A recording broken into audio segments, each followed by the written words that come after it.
Good evening, you're watching This Week, a weekly news review program, and I'm your host, Amir Gamater. And for our top stories, over 500,000 tons of wheat expected to be harvested this year. Central heating distribution scheduled to resume on September 15th. And for the news, stay tuned.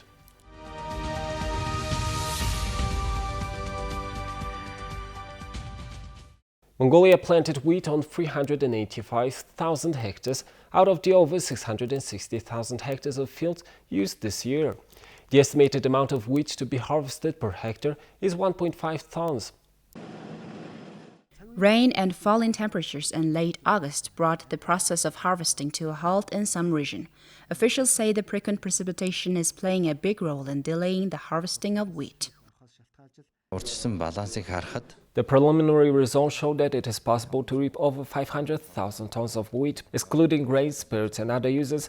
A total of 427,000 tons of wheat could be milled for flour. To account for the weather and other possible risks, 20% of the estimation should be deducted, which means 344,000 of tons of wheat could be supplied for flour production. In Cheerleader province, 209,000 hectares were used to produce wheat. Due to the colder weather in spring, sowing was delayed for 20 days, which, along with the rainy days in August, has now resulted in an underdevelopment harvest. That's why selective harvesting is being carried out in some fields. We had a wonderful summer and with plenty of rain. However, rain in late August has resulted in a delayed harvest. If we are lucky enough to have a long, warm autumn, it is possible to increase the estimated amount of wheat harvested from 1 hectare by 1 to 2 bushels. The pattern of delayed warmer temperatures in spring and heavy rain ahead of harvest time has been occurring for the past 2 to 3 years. Officials have advised farmers to adapt to these conditions by changing their farming methods. In Khinty province, no-till technology, preparing land without cultivation, was tested and successfully increased the amount of wheat harvested per hectare. Without plowing their fields, Khinty successfully prepared the land using a new method, and we are completely satisfied with the amount of wheat we have collected so far. More than 50 combine harvesters and other types of equipment have been imported duty-free from Russia and other countries in order to intensify the harvesting process. In addition, funds from the Agricultural Support Fund have been disbursed for the purchase of fuel for agricultural machinery. As part of the government's COVID-19 economic relief measures, heating and electricity costs have been subsidized since last winter, which has led to excessive electricity and energy consumption. Even the mining operations were overloaded during the summertime. This year's central heating distribution is scheduled to resume on September 15th. This winter, households will be required to start paying for utilities again, and industry experts are advising that consumers look for ways to cut their energy consumption. The Ministry of Energy is currently implementing 3 infrastructure projects to prepare for winter energy demands. In order to manage the workload for upcoming winter temperatures, we're concentrating on 3 major tasks. To boost Irtnit thermal power plant's output by 35,000 megawatts, to complete repairs for Darkhan thermal plant's 45 megawatt turbo generator, and to increase the amount of electricity imported from Russia by 100 megawatts. By completing these 3 tasks, we can overcome this winter without any complications. Mongolia imports 250 megawatts of electricity from the Russian Federation each year, which the Ministry of Energy plans to increase by 100 megawatts this winter. All the necessary financial assessments have concluded, and the Mongolian government is now waiting for a response from Russian energy and electricity providers. Mongolia is considered to be dependent on imported energy and electricity, which puts the country at risk of facing electricity shortages. When asked about the construction of a 5th thermal power plant in Ulaanbaatar, the Ministry of Energy provided some updates. The government issued a resolution on establishing a 5th thermal power plant based on thermal power plant freeze infrastructure. Preparations are ongoing. Without new sources of energy and electricity, analysts say there are no opportunities for Mongolia to reduce the amount of electricity it imports. Industry experts note that there is a crucial need to establish and launch the Thermal Power Plant 5 project. A Mongolian woman was one of the recipients of the 2021 European International Women's Leadership Awards on September 1st.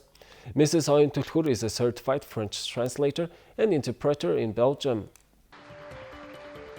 Oyun Bolt, one of the recipients of the 2021 European International Women's Leadership Award, works as a translator in the office of Belgian Prime Minister Alexander De Croo and is also the head of the Mongolian Culture Center in Belgium.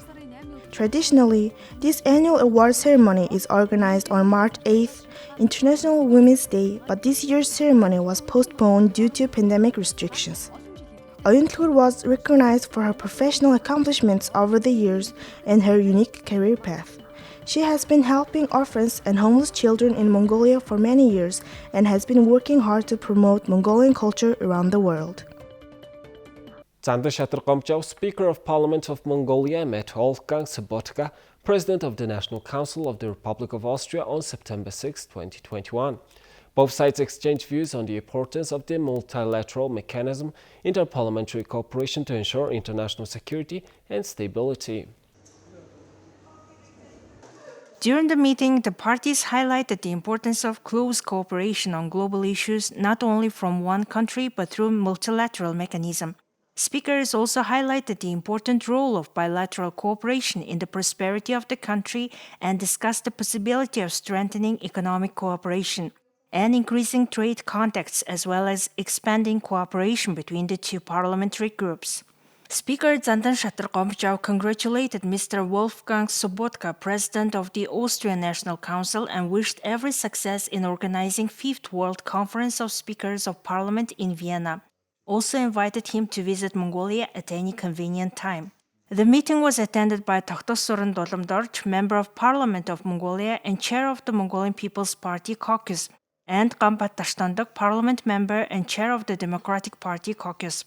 The World Conference of Speakers called for universal action to combat COVID-19 to ensure openness, transparency and security of parliaments and global governance, their long-term goals, and in particular the dissemination of false information and hate speech on and offline to create a legal environment.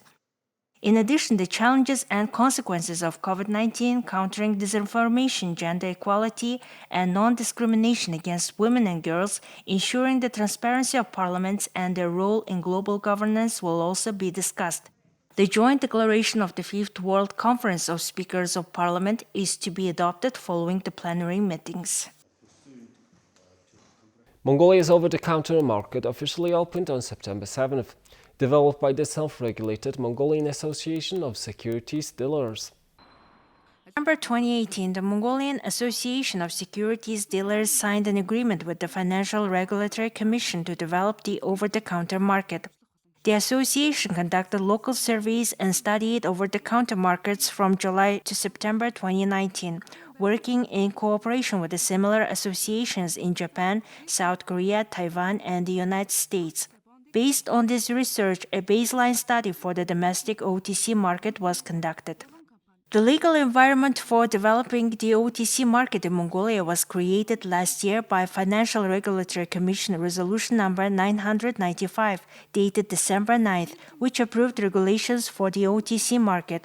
The over-the-counter market has the advantages of saving time and costs for issuers, attracting a short-term financing, creating a secondary market for closed-end securities, and improving information transparency to improve the liquidity of securities.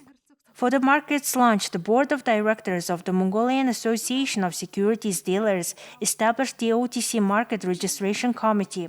The registration committee is composed of permanent and non-permanent members who are independent, have many years of experience in the stock market, and specialize in finance, accounting, law, and property valuation.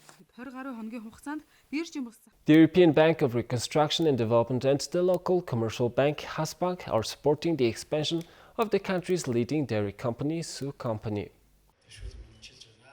Thanks to a joint transaction, Su Milk will receive a local currency loan equivalent to $4.8 million from Hasbank, while 65% of the risk on the loan will be assumed by the EBRD. Two financial institutions have established a risk-sharing agreement. Mongolia is considered as dairy products producing country. the Asian continent supplies almost 40% of international consumption of milk and dairy products. $4.8 million funds will be used to finance the expansion of production capacity and the renewal of Sioux Milk's transport fleet, including purchase of new delivery trucks serving more than 2,500 herders and milk suppliers across Mongolia. New production and packaging equipment will allow to produce more range of products, raise food standards, and extend products' shelf life.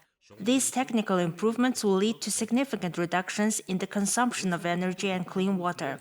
Technical assistance funded by the European Union helped Sioux Milk improve its accounting and financial reporting practices and enhance the firm's marketing.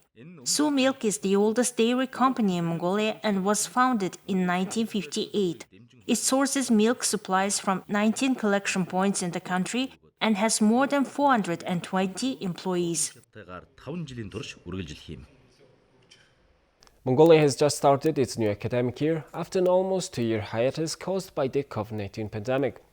Due to the hybrid classes, teachers say they are twice as busy as before. Class 2A of Ulaanbaatar's 23rd school has 36 students and 18 second shift students are studying online. Home class teacher Badam Chimek will take remote classes after completing her in-class lessons. In order to work closely with each student, she gives homework between the class breaks. Today is a lesson on repeating double vowels. Furthermore, we are doing an exercise to have the students read the ugly pen text, pick up the words with double vowels, and write sentences.